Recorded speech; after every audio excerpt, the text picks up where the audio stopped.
გაზიანი სასმელები ახსენე და ენერგეტიკული სასმელებიც. Აი ამ შემთხვევაში რა უნდა იცოდეს მშობელმა, რატომ მუშაობს ესე ძალიან უარყოფითად?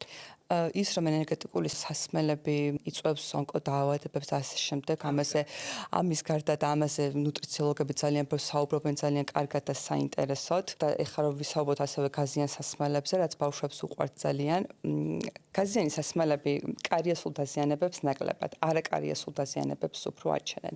აჩენენ ეროზიებს კბილის ქსოვილზე და ხშირ შემთხვევაში მშობლებს ეს ერევათ ხოლმე და გონიათ კარიესული დაზიანება. მკურნალობის კუთხით მკურნალობა ერთნაირად ხდება, თუმცა რას აკეთებს იცით გაზიანი სასმელები ძალიან მარტივად რომ ახსნათ, აი პირდაპირ ჭამს კბილის ქსოვილს, ანადგურებს კბილის ქსოვილს და აი ალბათ სასმელებში ყველაზე ცუდი გაზიანი სასმელებია და რაც ყველაზე კარგი იქნება თუ ამას ბავშვებს ავუგრძელოთ აუცილებლად, იმიტომ რომ 2-3 წლის ასაკში აი მე მყავს ირგვლივ ბავშვები, ვინც 2-3 წლის ასაკში ჭარბი რაოდენობით გაზიანი სასმელები, ვისაც უყვარს და სვავენ ძალიან ცუდ მდგომარეობაში აქვთ კბილები და ეს არის დაუშვება. რაღაცნაირად მშობლებმა უნდა მოახერხოთ, რომ ეს ააგრძელოთ, არ დავანახოთ. ბავშვს მარტივად ავიწყდება.